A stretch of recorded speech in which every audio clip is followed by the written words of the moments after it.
Hello, friends. Lee C. Camp. You're listening to No Small Endeavor. This is our unabridged interview with Juliet Schor. Juliet is a professor of sociology at Boston College. She's also an economist who worked for 17 years prior to her stint at Boston College, 17 years at Harvard University. She's a best-selling author and has written some fascinating, very provocative books, and delighted to share with you today the conversation that we had with Juliet. One of the reasons I love this conversation with Juliet is that she challenges some of the economic and work presumptions we have so taken for granted. And I think this is central. These kinds of conversations are central to a discussion around a good life because, one, simply the immense time that we spend working in our lives, and second, because of the ways in which she so carefully diagnoses the consumerist economy that has taken hostage our definition of the good life. Fascinating, remarkable conversation. Seldom does one get to speak to someone who may be on the cutting edge of wide, sweeping social trends. In this case, a move toward a 4-day work week. I don't know yet what we will do with her insight and research, but I'm undoubtedly paying attention, further considering, and listening. In the meanwhile, enjoy. Here's Juliet Schor. Juliet Schor is an economist and a professor of sociology at Boston College. She's the best-selling author of numerous books, including The Overworked American, The Overspent American, and After the Gig. Prior to her tenure at Boston College, she was on the faculty at Harvard for 17 years, and she holds a PhD in economics from the University of Massachusetts Amherst. She's been featured across national and international media, including the New York Times, the Wall Street Journal, 60 Minutes, The Today Show, and Good Morning America. And we're pleased today to add no small endeavor to that list. And today we'll especially be discussing her newest book, 4 Days a Week. Welcome, Julie. Thank you. Delighted to have you with us and grateful to get to have this conversation with you today. Our tagline of our show is exploring what it means to live a good life. And it seems to me that in many ways you are doing precisely that in asking us to reconsider how we define the good life or define a good life. Is that a fair assessment of what you're trying to get us to consider? Absolutely. Back in the 90s, I co-founded an organization with some friends, and it was called the Center for a New American Dream, and our tagline was more of what really matters. Oh, wow. So Nice. I'm absolutely on your wavelength. Well, we'll have lots to discuss about this, but I would like, kind of in the first part of our conversation, we're going to get to spend a lot of time talking about your new book, 4 Days a Week. But as we kind of work our way there, I would love to explore some of the themes that have been important in your work throughout the last number of years. And kind of under the rubric of asking first, where do you see that we are? Second, where might we be headed? The implications of the kind of practices that you are elucidating and pointing us to, diagnosing in our current context. And then third, where might you wish we would go? So let's first start then with where are we? As I said, you've been diagnosing concerning, if not distressing trends for your entire career. And so give us kind of a sketch of what you have been paying attention to all these years that concerns you. Yes. So as you mentioned, the first book that I wrote, The Overworked American, was really looking at what was going on in the United States. It came out in 1992. And what I was seeing was that in contrast to what people expected, which was they thought we'd have a 4-day week by the 1970s. Actually, Richard Nixon predicted in the 50s that we were on our way to a 4-day week, that we'd have a crisis of leisure time, that we would be living the good life. And of course, there were many reasons to think that the country was getting richer and richer. There was, pretty much peace, domestic peace, people getting along. The country was getting more and more equal in those years after the Second World War. So, that's the nostalgic period that many people look back to. Of course, there were many problems with it, but what I saw beginning this work in the 1980s was that in contrast to people getting more free time, actually working hours had started moving in the other direction, and they were getting longer and longer and longer. And at the time I wrote the book, there was kind of a crisis of free time, a crisis that people didn't have enough. People were feeling stressed out, overly busy, lots of attention to how people just had been sped up and were stressed. And so the book is an analysis of why and how that happened. And there are a couple of parts to it. There's the economic part to it, and what was going on. Why was it that employers were asking for longer and longer hours from people? Then the other side of it is, why were they giving those hours? Why were we in those hours? And there are sort of three pieces of that. One is the economic incentives that developed for the employer were to hire fewer people and work them longer hours. Some of it was just happenstance because they were paying health insurance on a per person basis in the firm rather than, say, having government financed health insurance. And health insurance was getting so expensive, they didn't want to entitle more people to it. So better to have fewer people work them longer hours. So that was one piece, sort of employer incentives. The second piece of it was that starting in sort of the late 70s, and eventually it gets much more extreme, but we start to see a reversal of those equalizing trends that were going on in the economy. So that building of a middle class, kind of compression of sort of the differences between one end of the income distribution and the other. So that was like one of the really great things about that post-war period was that coming together, and that sort of, when you have that economic coming together, you also get that the social coming together. Now, of course, we're in the opposite situation, which is we have levels of extreme inequality beyond anything that we've seen in history. And we see our society is coming apart at the seams. But it also turns out that when you have more income inequality, you tend to have longer hours of work. So that was another factor. And I'm not sure we understand everything about why that is, but there's a lot of evidence now for that. And then the third piece of it was what I called the cycle of work and spend. And that, I think, it sort of definitely connects with issues of the good life, because one question does the good life mean just having lots of stuff, which is one, in many ways, very American definition of what the good life is, or does it mean something else? And what I showed in the book is that if you ask people at the beginning of the year, what would you rather have? A raise in income or more free time? People were saying they wanted more free time. This was back then. I think things have changed a bit, and we could talk about that. And then you ask them again, but they always got the income because the employers didn't want to give free time. The employers really wanted to keep people working those longer hours. A year later, when you ask them, you probably, if they were consistent, they would say, well, I would prefer the free time, but now they don't want to give up the income. Once they get the income, right, you need the income. You spend it. You buy stuff. You get used to it. And so people's preferences changed along with the income. So they kept getting more income and not free time, and so they kept wanting more income. And I sort of distinguish between the conventional economic story, which is that workers get what they want. And so if you see people in a country working long hours, it's because that's what they prefer. And who are you, Juliet Schor, to come along and say people work too long, right? But what I was arguing there was people ended up wanting what they'd gotten.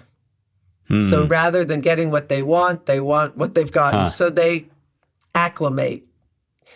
And that cycle of work and spend is really important in understanding, in many ways, how we've gone off the rails for the good life, because the economy sort of, the incentives in the economy have pushed us always toward work longer, work more, grow faster, produce more, etc., rather than, look, we're getting more and more productive. We could have more free time. And if we did, it would allow us to have a higher quality of life. It would allow us to get to the good life. And, we can talk about the components of that, but working long hours to sort of fuel an ever-increasing lifestyle that gives you a lot of stress, I think for many people didn't lead to the good life. Yeah. I mean, it's almost as you're describing all of that, in theological terms and or more philosophical terms, a lot of times we'll talk about formation, and that a lot of times people will assume that desires are given. But what instead, there's a lot of research and philosophical work done on the ways in which desires are formed, right? They're or even manufactured.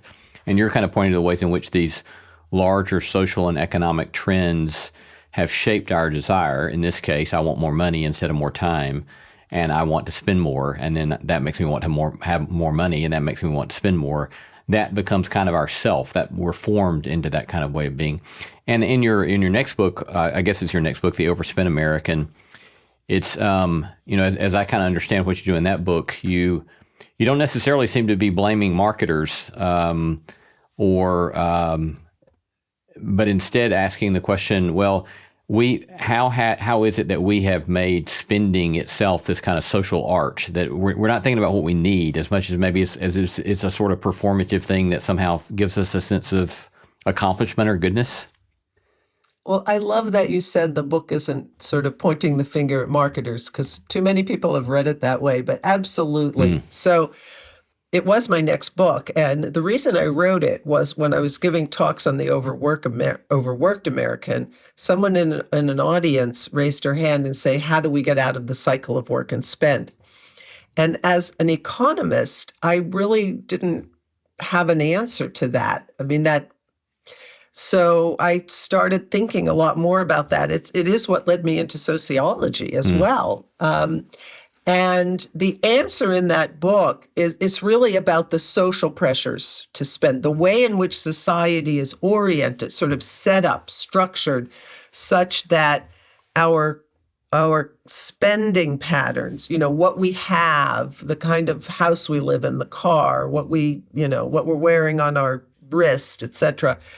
Those things are really key in establishing our social identities. Why? Well, it's just the way we've set society up. They didn't need to be, but that is the way our society works to a large extent. And so in order to keep up, in order to sort of achieve and maintain a social position, people have to spend to that level that they're aspiring to. And what I argued in that book is that, and this again, that sort of shift from an equalizing society to one which was getting more and more unequal was really key. What I argued was happening at the time, so that book came out in the 90s, was that growing income divide was leading to a bigger gap between what people were trying to achieve, which was, basically some kind of middle-class status, and what their incomes allowed them to. And so that created, I called it the aspirational gap. And that gap between what we feel we need and, what the average person can afford has grown by a lot. And that creates a level of dissatisfaction.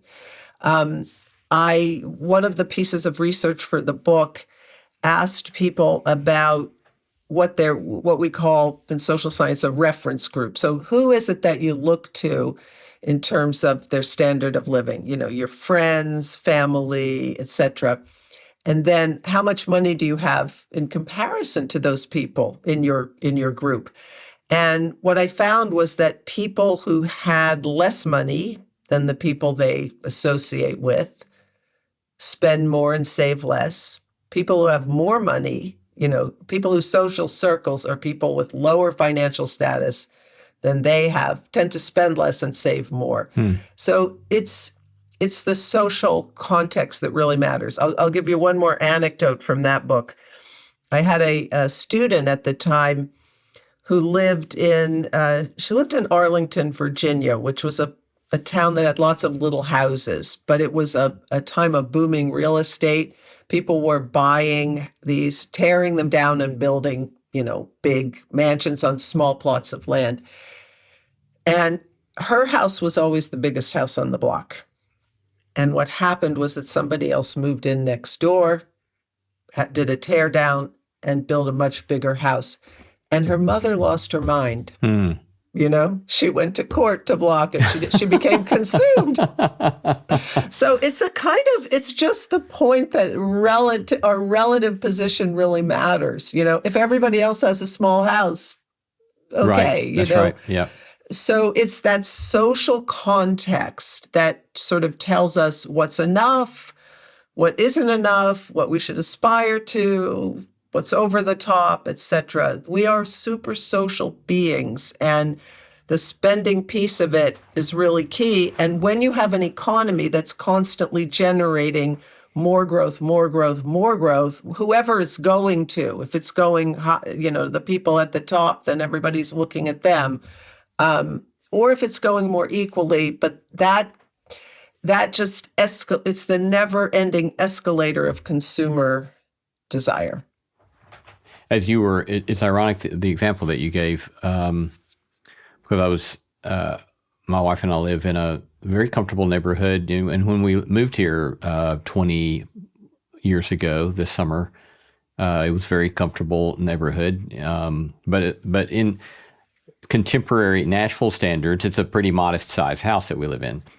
And what's happened in the last 15 years is that very many, I would guess, 50% of the lots in our neighborhood, the old houses built in the 1950s, have been torn down. And as you said, huge houses placed up in their place. And it's a sort of, I don't know, I experience it sometimes as the phrase I wrote down just now as you were talking is contagion of desire. It's almost like it's a social contagion, right? It's like I was very content in my house, very pleased with my house, and just paid off our mortgage. I feel very excited about that. But again, there's this sort of when everybody around me, literally, there's a brand new huge house being built literally across the street from where I sit on my front porch every morning. And the one behind us, and the one next to that behind that, and the one next to that, and the one on this side. And so it's a sort of, when it's constantly in your face, I naturally began to say, oh, maybe we need a bigger house, right? So what your reply was not, let's don't blame the marketers, it's social trends. But what's driving those social trends, you think?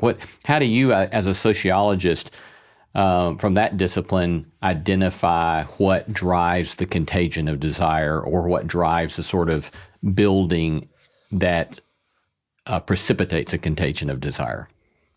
Yeah, well, there I have to put my economist hat back on, I think, which is, I think what the sociology tells us is sort of how it works out. The economics gives us the escalator, the fact that what we desire is more and more expensive, higher and higher. Now, many people will say that's human nature, and I would disagree with that. We have an economy which is always producing more. And that more goes why is the economy, let's hold population or labor force changes off to the side. So just for a given population, we've got productivity growth happening. So every year, let's say it's 3%. Every year we can produce 3% more. Now, we could be a society like many in Europe, and like we used to be for a long, for a decade, a century. We could be a society that takes either some or even all of that productivity growth in the form of shorter hours of work by saying, you know what, we're materially okay here. We've got enough. Let's give ourselves time. And we'll pivot to what that having time does for us and how it gets us to the good life, I'm sure. But we've gone down the other path, which is let's just produce more, 3% more every year, more. And so that more shows up in people's pockets as increased income. Now, granted, people may be listening to this and saying, what is she talking about? I haven't gotten a raise in many years.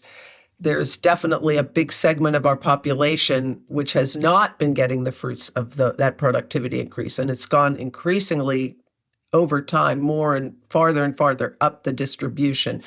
But for the period I was writing about, the 50s, 60s, 70s, even 80s, and into the 90s, people were getting those increases.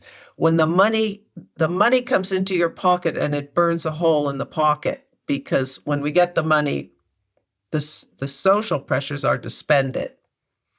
Because as long as somebody starts spending it, the rest of us, keep up, right? The Joneses got the new car or the washing machine or whatever it was, depending on the era.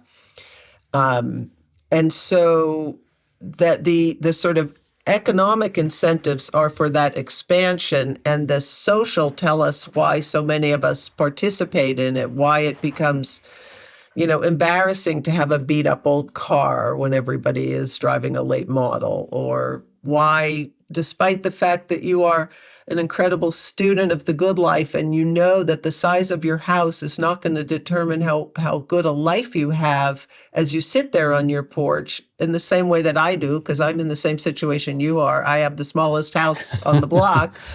We look and think, oh, my house is small. But to our credit, we're both living in them. So when you think about these trends, project out for us. Obviously, we're several decades now past the time you were describing those particular trends, and they've continued to develop in various ways.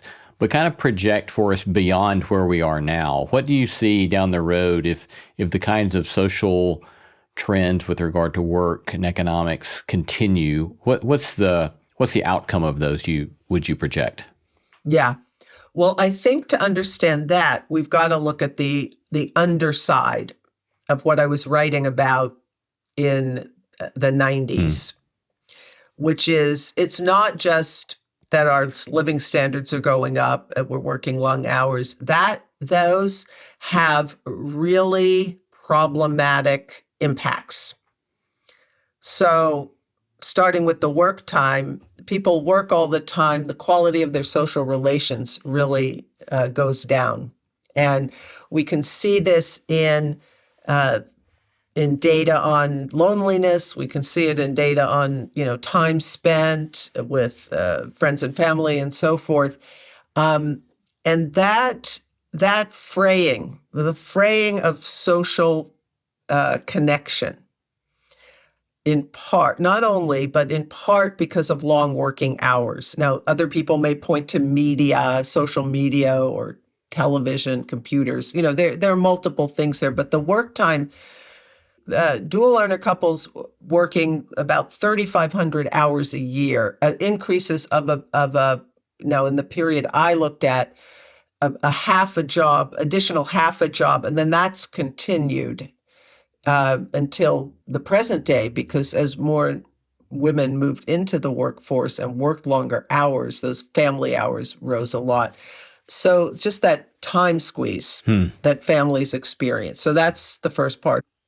So there, and I just read an article today about what is it that gives happiness? What is it that gives health and well-being? The number one factor is social relations. And so the time squeeze, it's not just about, oh, wouldn't it be nice if we had some more time? It directly undermines our well-being in the world, because time for connection, social connection, and deep social connection, that's at the absolute core of a good life. The second piece of it is that all that production we're doing is destroying the planetary ecology. And that's very direct relationships there. And I've done a lot of work showing that where you have high hours of work, you have much higher carbon emissions, for example. But, a lot of work on the eco footprint, ecological overshoot. I mean, on all these dimensions, it's all tied to production. And so we're in this, people call it the great acceleration, that post-war period in which suddenly we're doing so much more of everything. There is some population there, but increase there. But the other big thing is the tremendous increase in how much people are consuming all around the world. So that system that I was writing about, that work and spend system, is destroying the bases of the good life. It's destroying social relations. It's destroying the planet, our well-being, etc. So let me kind of insert maybe what might be a kind of parenthetical question, but I think seems to me an important one. We seem to be at I mean, this is obviously something that's not new to our own day, but let me call it like a free market fundamentalism in which there's this sort of presumption that the answer to every social ill we have is some sort of free market response. Give us kind of some of your take on that. Well, I've always thought it was a kind of a big con, the whole idea of the quote unquote free market. I mean, it's never existed. All markets are structured, and they're structured in one way or another. In the United States, if you think about some of the most important sectors that we have, agriculture, of course, our military spending, which is a huge fraction of what the government does, the automobile sector, area after area, especially where we're talking about the places where we have big companies, the government structures these industries. Energy is another one. I mean, they subsidize them, they structure them, they set the rules, etc. So, and of course, so many of our sectors are duopolies. Coke and Pepsi. Car manufacturing. We've got two dominant domestic car manufacturers. All right, we're a little bit more in car manufacturing than two, but you can go down the line in a lot of cases, and Uber and Lyft, you've got basically two options. So the theory of the free market is based on lots of little producers, none of whom have any impact on the market. And they're all subjected to the competitive pressures of the market. And it doesn't, I mean, it's a theory about an economy that doesn't exist.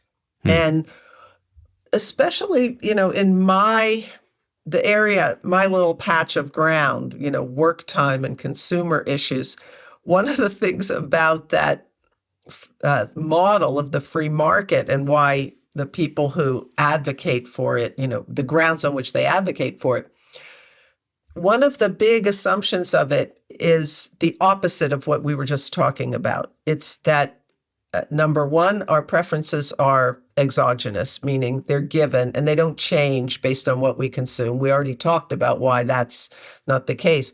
And the other one is that what I want doesn't affect what you want. And we call that idea is that preferences are not interdependent across people.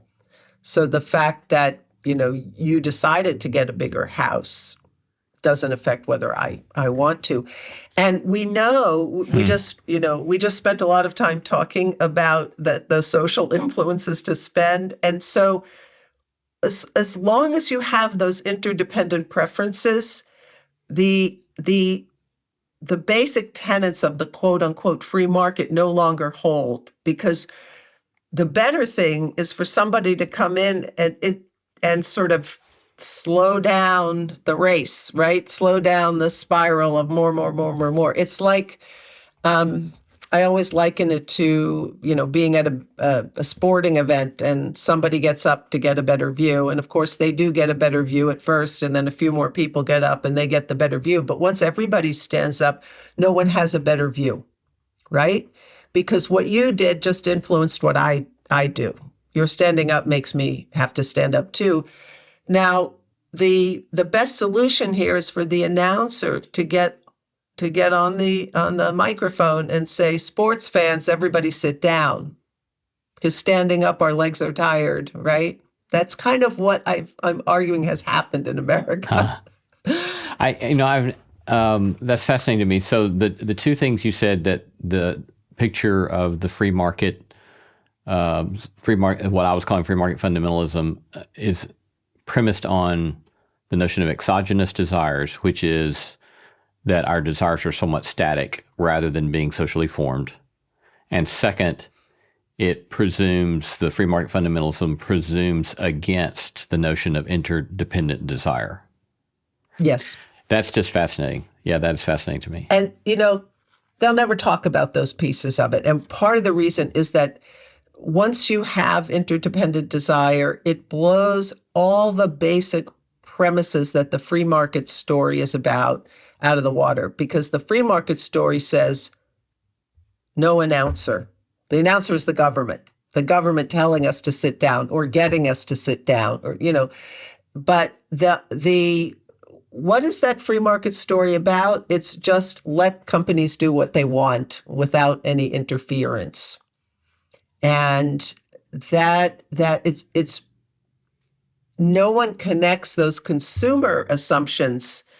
Economists know, if they're being honest, economists know that those assumptions about consumers, or what they call agents in the economy, are really crucial to those conclusions that they come up with, which are the basis of the whole free market story. And of course, the other piece of it is that, and the irony of it is that the period of time when the free market story became ascendant, which is starting in the 1980s, in the United States with Reagan, in the UK with Margaret Thatcher, the so-called neoliberal period, that's a period in which government support of subsidies, et cetera, to companies just is enormous. So it's a lie. So let's move to maybe a picture of where you might wish we could go, what it might look like. And I was really fascinated with in the end of your latest book, 4 Days a Week, in the conclusion, you say, you speak of a, quote, path to healing our troubled world. And then in the last 5 lines of the book, you say, we need to dig deep to develop the most humane versions of ourselves. Capitalism accelerated everything. Now we've got to decelerate the pace of daily life in order to give ourselves time to think, connect, and act. We need to slow down and focus on what really matters, which is thriving and surviving. We have a planet and people to protect. And I suppose in the same way, in your book, Plenitude, the subtitle, The New Economics of True Wealth, you're asking similar sorts of questions, right? Of what does it mean for us to really focus upon what is going to be, what ought to be central to us? So begin to unpack some of that for us. Yeah. So a little bit of the story of how I came to write 4 Days a Week, which is the book that I've just published. After the Overworked American was a bestseller, I was like all over the news, invitations here, there, and everywhere. And it was a lot of resonance of this for this idea. Front page, New York Times book review, rave review, at a time when that used to really matter. So and there was widespread support for the ideas in the book, not just from people, liberals, but all the way over, conservatives worried about family values and so forth. So it really struck a nerve across the spectrum. So I was hopeful that some things would start to happen, and I either was approached by or reached out to some corporations to talk to them about, let's do some interventions here in your company to try and reduce hours of work. I think it's going to improve people's well-being. I think that, it'll be economically viable for you, the company, et cetera. So I had a series of conversations, and in the end, none of them went anywhere. And then the issue just kind of dropped off as we got more into austerity. And of course, the worsening income distribution really captured a lot of attention, as it should. And there really wasn't anything happening. during the pandemic, things started to change, and I was approached by someone who was interested in, he was going to run a trial of companies that were going to give their employees a 4-day work week, 32 hours. So not a compressed 4-day, 32-hour work week with no reduction in pay. And the trial, the organizers were going to try and help the companies figure out how to do it productively, like have people, just produce what you did before. You just give people that extra day. And so finally, here's an opportunity to really push this idea forward. And that's what I've been working on. Just so important to me because if people were stressed out when I wrote The Overworked American, came out in 1992, oh my, 2022, the pandemic, they were just flat out. I mean, you had the Great Resignation, you have quiet quitting, you have, people just stressed beyond imagination. They're just, everything that was happening was like so difficult for people. And a lot of it was workplace dynamics, not only, but that confluence of workplace demands and then, everything that's happening outside of the workplace. So these trials, and, we can get into the details of what happened with them. They've been an incredible success for the employees and the employers. And we've had hundreds of companies and more than 10,000 workers all over the world. They are dramatically changing people's lives. And for some of the reasons that we were talking about earlier, number one, people need time. Time is a vital resource for us to connect with each other, to connect with the earth and the ecosystems, to communicate with each other, to come together in solidarity, to try and fix what's wrong. In a world where more and more things are going wrong. I just don't think we can do it if people don't have time. And work is the thing that takes up so much time.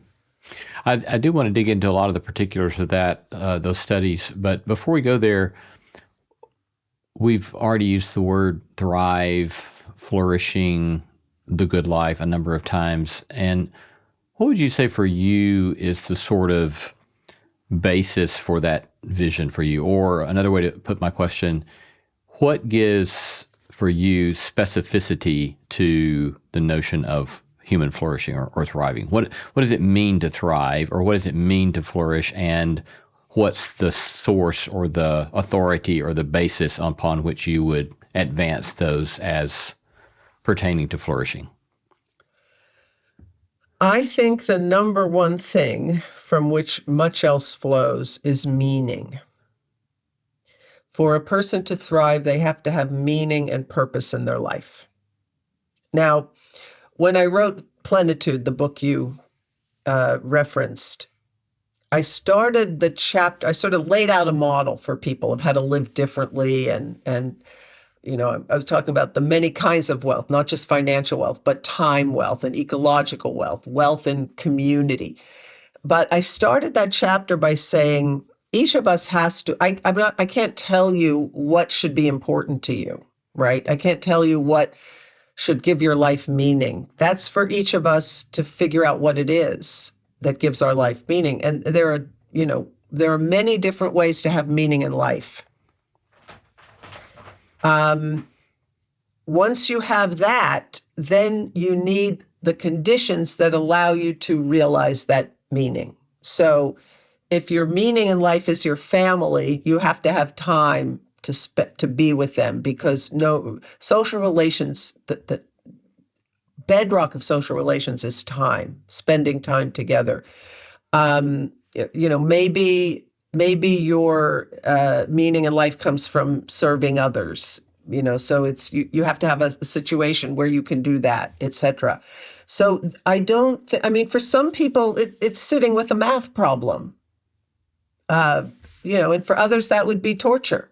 So I can't put content into human flourishing, but it is certainly having that meaning and then having the freedom and the resources to be able to achieve the things which give you meaning in life. So, I mean, that's where, there's a lot of work, much of it done by my former colleague, Amartya Sen and Martha Nussbaum, on sort of, what are the things which give us capabilities to do what we need? So, we have to have food and shelter and, basic needs met, that sort of thing. That all feels, pretty straightforward. It's really hard to flourish if you're hungry. It's hard to flourish if you're insecure and have precarious work. It's hard to flourish if you don't have bodily autonomy and bodily safety, and psychological safety. So if you're being bullied or you're being controlled or abused, or, none of those things are compatible with human flourishing. But once you have those sort of basic needs, safety and, human dignity, I think that to me, it's the meaning and the time. Those are if you have a lot of time but no meaning, you're going to be bored and unhappy. If you have a lot of meaning but no time, you're going to be very frustrated.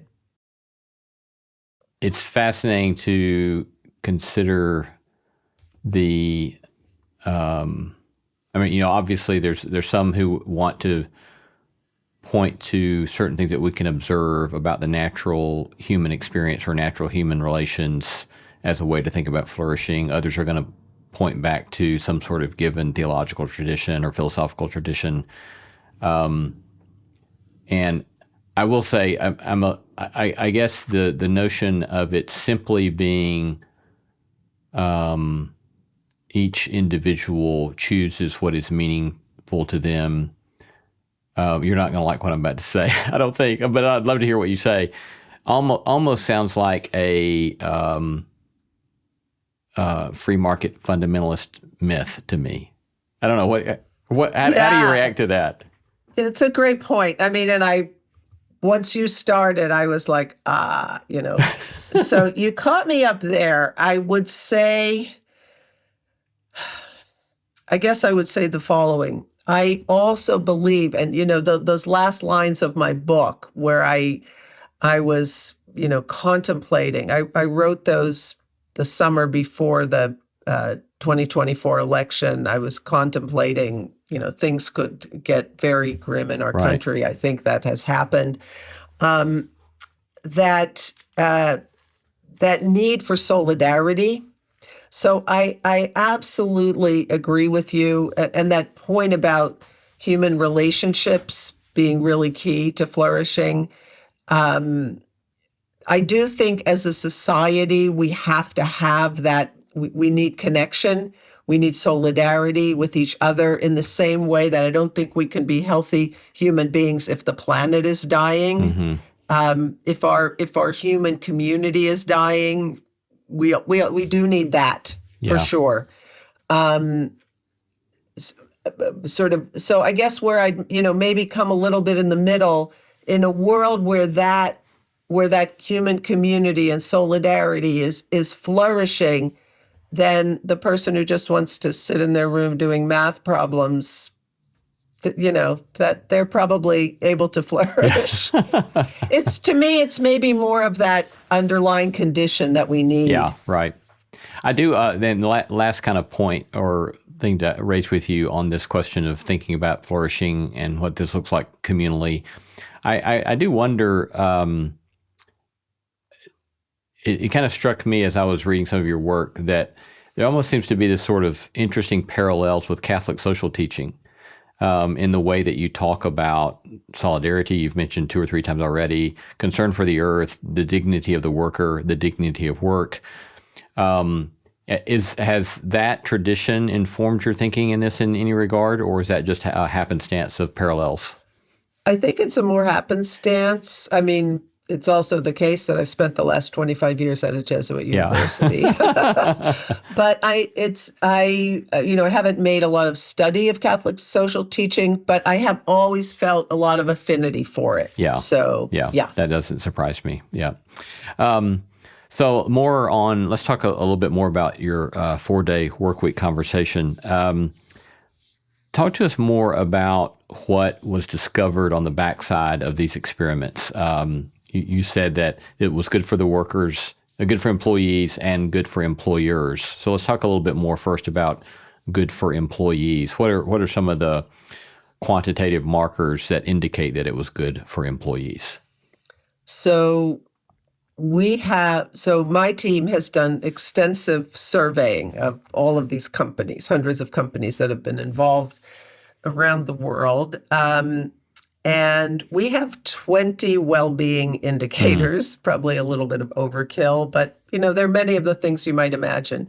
Stress, burnout, anxiety, fatigue, positive emotions, negative emotions, 5 or 6 satisfaction indicators, and then issues around balance and conflict between work and family, work and life, exercise, sleep problems, etc.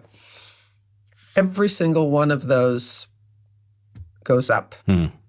Statistically significant increases, in some cases very large. Almost 69% of the people in our overall sample are less burned out after 6 months. And we have what's called a within subjects. So it's the same person. We're surveying them before it starts and after, 6 months after, and then again at 12 and 24 months. So on all those metrics, we find this well-being increases. And then we ask, well, why? What is it about the 4-day week that causes that? The first answer we get is people are working fewer hours, kind of obvious, but working fewer hours, and that's what's driving the well-being. And it turns out that the larger the work time reduction, the bigger the well-being increase. Not everybody actually kind of reduces by a full 8 hours a week. There's some people who do a little bit of work on the weekend or on the off day and so forth. And then we ask, well, what is it about working less that makes people it's not obvious why working less would make you better off. And there are two pieces to it. One is the more obvious pathway. It's the things that happen outside of work. People exercise more, they sleep more, they're less fatigued. So kind of behavioral responses. But the second one is really fascinating. And this sort of bleeds a little bit into why it's working for employers. We're asking people a number of questions about their own productivity and their working habits and so forth. The first question we asked was, what is your what's called current workability, like your workability at the current time in comparison to your lifetime best? That thing shoots up. It's like the huge increase. And also their productivity, just rate your productivity goes up. There's a smart working scale we use. That goes up. I mean, they improve on all of these things. And that turns out to have a huge impact on their well-being. They're just feeling way more on top of their jobs and their work lives. They're not exhausted when they go into work on Monday mornings. They tell us they don't have the Sunday scaries on Sunday nights. So it's that combination of it enhances their work experience, and they also just have time outside of work to do a lot of things that make them feel better. And you have this 100-80-100 rule, which I find a helpful snapshot. Could you describe that for us? Yeah. Now, that's the employer side of it. So this model was originated by an entrepreneur in New Zealand named Andrew Barnes, and he tried it out in his own company, and it was a great success. And he started the NGO that ran these trials. The employee gets 100% of the pay, only has to work 80% of the time, but pledges to get 100% of their work done in the 4 days rather than the 5. Now, in the trials, we understand that this is not mostly an individual thing. So the companies spend months before they go onto the 4-day week doing what's called work reorganization. They make their organizations more efficient. They cut down on unnecessary meetings. They give people more focus time. They go through all the things, they look at the forms they're requiring. They, lots of things that they're doing. And it really varies. Like the brewery has a different process than the marketing agency, but they all go through that. And that's the employer success piece of it, which is they do manage. They say they manage to either maintain or increase productivity for the most part. Not in absolutely every occupation in every company, and there are some places where they might need to. In a few cases, we hear they'll do a little bit of hiring to cover a division that just can't manage with 4 days, but they'll get other savings elsewhere, or they save a lot of money because people stop leaving, and turnover is very expensive. And in some of the really high turnover kinds of companies, we have like the hospital chain or other healthcare, the restaurants. They pretty much we just have to stop this massive exodus of people, which is costing us so much. So they're not asking for 100%. They're just, people were so burned out, they're just giving them a break. So I call those 180-80 companies. Yeah. So if you had those 20 indicators that you tracked with regard to employees, what were the indicators of success with regard to the employers that you tracked? So that was more difficult because we have a lot of small. This is mostly small and medium size enterprises. And many of them don't collect a lot of data. And many of them are white collar, although we have manufacturing, construction, et cetera. The bulk are white collar. So they don't have productivity indicators. So what we got from them are revenue, absenteeism, new hires.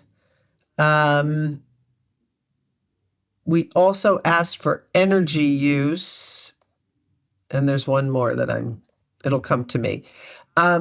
We also asked them to rate the trial on overall productivity, on performance, and on ability to attract new employees. And then the ultimate test is really, did they stick with it? And so we have a model actually that predicts what it is. The vast majority stick with it. Something like 90% after 1 year are still on the 4-day week. And it's even higher than that. A few of the companies that dropped out never really instituted it. They were kind of really early dropouts. So to me, that's like the most relevant criteria because their revenue can go up or down. Like if, we had one country that had a recession while the trial was going on, or things like that. Then some of the companies have very detailed KPIs, key performance indicators, or OKRs, organizational. I don't even remember what OKRs stand for. And, those generally show really great improvements in the companies who keep that kind of data. Huh. So I can imagine somebody asking how possibly on the 100 rule, 80% of the time, but 100% of the productivity, how possibly could that be the case? Number one, there's lots of evidence from historical evidence of work time reduction that doesn't lead to more hiring because people actually make up a lot of the work. So there's slack in every organization. And so one of the things this does is it tightens things up. But a lot depends. I have stories about different kinds of organizations in the book, how they do it, how it is that they get 100% in those 4 days. For some, it's what we might call process engineering. So they're going through every step of what they're doing and figure out where they're wasting time. For a lot of the white collars, it's about their meetings. They have way too many meetings, inefficient meetings. They take too long. Too many people go to them. People hate them. They really tighten up on those. They create focus time so people can actually get a lot more done. They learn how to prioritize and stop doing things that were not really very valuable. But here's a great example that we got from, this is an internet service provider company in Canada. They service the northernmost regions where you don't have broadband, so they're using satellites. And a lot of their work is customer service, people calling up, I can't link up, help me.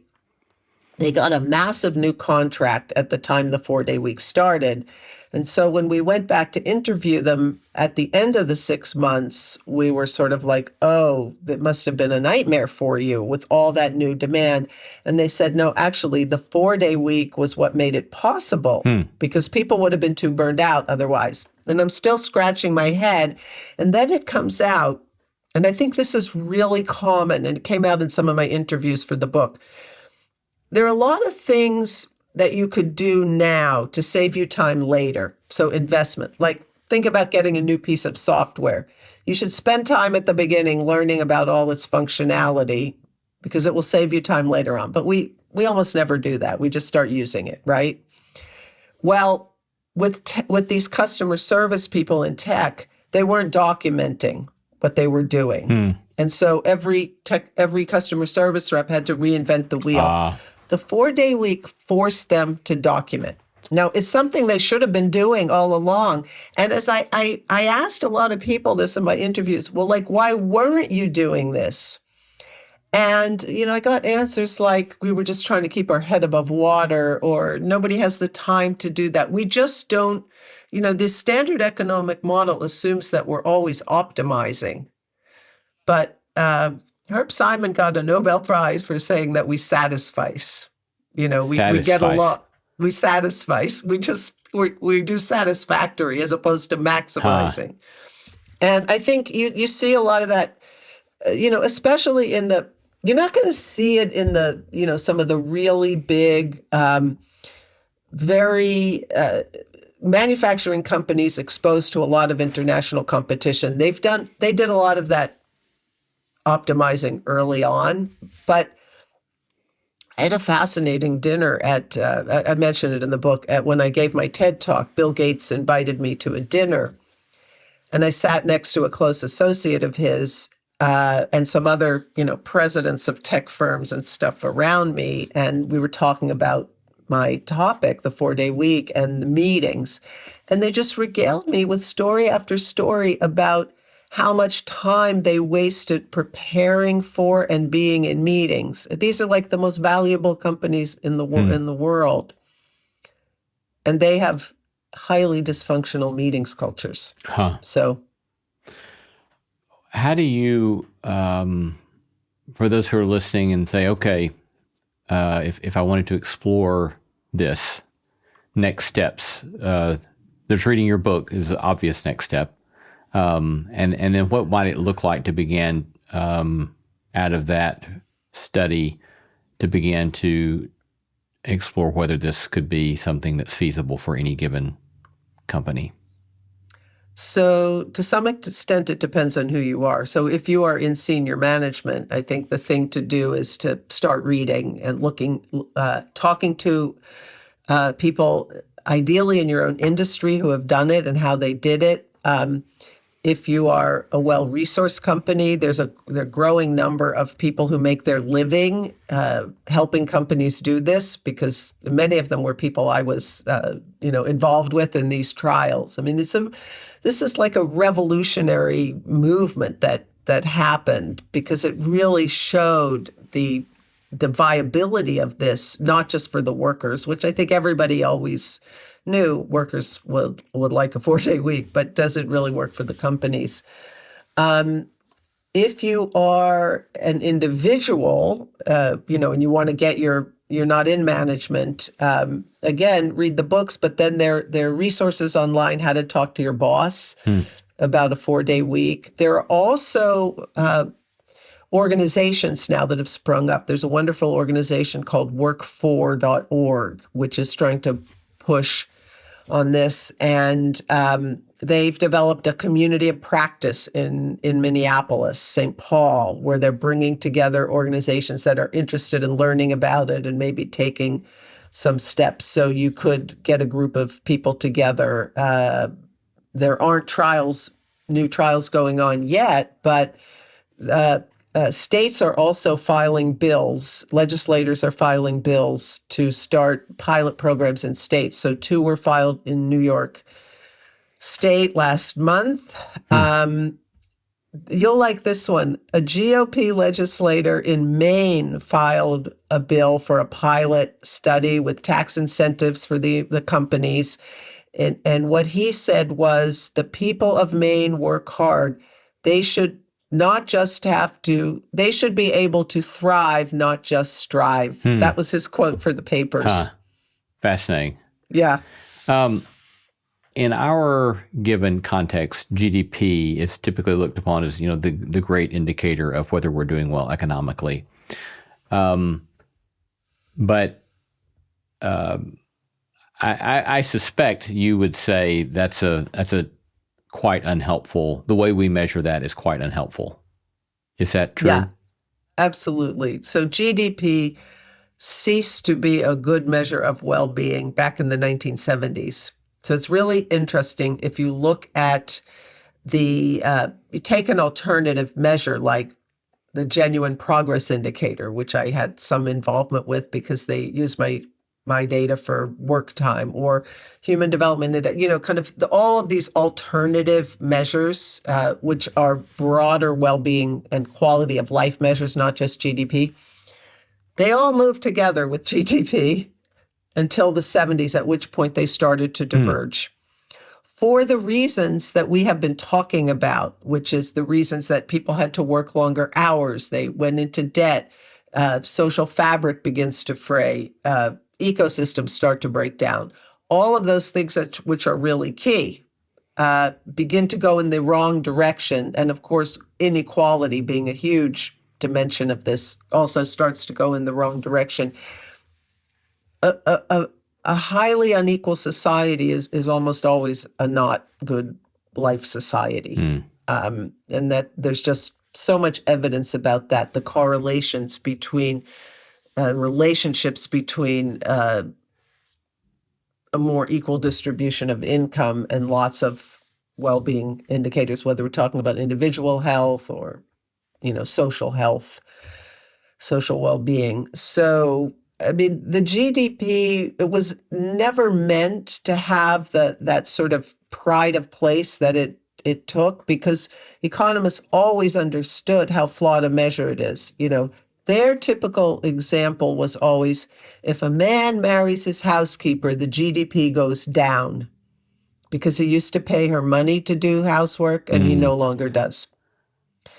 But okay, that's like a weird sexist example they always use. But here's the really important one. You have a massive oil spill. The GDP goes up because you count all the money that gets spent cleaning it up. But there's nothing on the other side for the damage. There's no value to nature. There's no value to time. If you increase a society like ours, increases its working hours, its GDP goes up, we're not measuring the loss of free time on the other side. It's just a one-sided. Right. It's only got one side of the ledger. Right. How could it be a good measure? Yeah, so it just goes back to the importance of discerning what we are measuring, right? And it's leaving out so many of the things that we would, in a clearer sense, know are worth a great deal, but we're simply not measuring them. It's a measure of market activity. So when you have big shifts from non-market to market, you look like everything's going great. Or you're running down ecological stocks, ecosystems. You're not counting that. It looks like everything's going great. Yeah. So last question on 4-day work week. I can imagine as well that a lot of people would say, and this seems like such a huge radical shift that they can't even begin to get their heads around the possibility that such a thing would change. But you point out that the 40-hour work week itself was a similarly drastic change. Yeah, and I think even more so. 40-hour work week. Remember, 85 years ago, we've been waiting that long to reduce the work week. But I do think the pandemic has changed the way people think about the 4-day week. So pre-pandemic, when I would argue for things like the 4-day week, people thought, great idea, we'll never get it. It just felt utopian, I think, or aspirational. What's happened now is that people see it as common sense. It's fascinating. Not everybody, obviously, but I think the average person in the street and, the people that came up in our studies, it feels like common sense to them. And here's how I started to realize that was happening. The first company in our study in the U.S. is a healthcare information provider, and I was interviewing the head of their customer service. She told me when she called her biggest client to tell them that she was no longer going to work on Friday, their response was basically, "You go, girl. Like, good for you." And we have a CEO in the study who they put an out of office message saying, our company works a 4-day week. And she says she gets back responses to that, all in caps, tons of exclamation marks, like, wow, that is so great. And that wouldn't have happened before. Before, people would have thought, what's wrong with those people? Why are they so lazy? Or, people just know. There was a tag, something we heard a lot from the employees was 2 days is not enough, meaning a 2-day weekend is not enough. And people just know it. People just know it. I've been surprised at how little criticism the idea has gotten since we've been doing a lot of publicity. We started these trials in 2022. They've gotten a lot of publicity. At first, it was hard to get anyone to criticize them. So it sounds like you feel quite hopeful about the possibility that this may get increasing traction. Oh, I do. We have, I think, 11 states now that have introduced bills. There are bills in Congress. I don't think we're going to get legislation anytime soon to change the work week. But one of the things I argue in the book is we are evolving away from a 5-day week. Because if you look at what people are doing on Fridays, it's a lot different. And it's showing up in sort of hard economic statistics. Friday is becoming a different day. We're about to, we're now at the beginning of summer hours. We already know Friday's a different day in the summer. Right. And we have companies that started that way and then just started extending it through the year because it works. Yeah. As we move toward a close, I would love to hear what this looks like for you personally. How have you developed routines, habits in which you have lived into your own preaching, if you will? Or could you share with us any ways in which you are not yet satisfied with your own life rhythms and routines as living up to what you describe as what would be best for us? So I had an epiphany the other day. I've been asked this question. I mean, ever since I wrote The Overworked American, people always say, well, how many hours do you work? And, in those days, I would say, well, I work a lot of long hours, but I also, I spend a lot of time, on the phone or it's socializing while I'm at work. Or, I never felt like I was overworked. As a professor, once you get tenure, you control your time a lot. And then when the 4-day week stuff started, I was very frequently asked, how many days a week do you work? And I would say, well, I don't really know. I work when I feel like it and not, and that was sort of true. I mean, I was always telling the truth about this. So I was working on Fridays as well as the other days, but I was also like, when I felt like not working, I would not work. I didn't feel overworked. I was asked this the other day and I realized actually, Friday has evolved, not consciously, but it has evolved for me into a day when I really don't do too much work. I go to the gym in the middle of the day on Friday. I don't do that on any other day. I do it like before the workday starts during the week. I often will have, like social appointments I'll make on Fridays, or, I might do a little work in the morning, but generally speaking, I too, not consciously, but just I have evolved into using Friday in a different way. So, and for anyone who's listening, I can say that if you can manage that, it's really great. I would do what you can.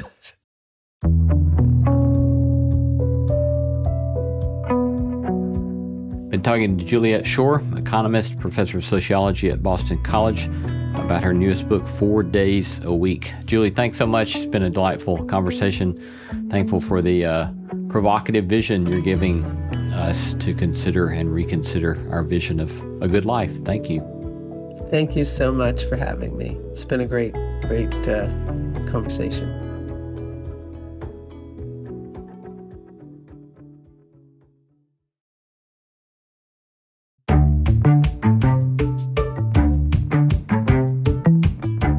Our thanks to all the stellar team that makes this show possible: Christy Bragg, Jacob Lewis, Carrie Harmon, Jason Cheesley, Sophie Byard, Kate Hayes, Mary Evelyn Brown, Audrey Griffith, and Tim Lauer. Thanks for listening, and let's keep exploring what it means to live a good life together. No Small Endeavor is a production of PRX, Tokens Media LLC, and Great Feeling Studios.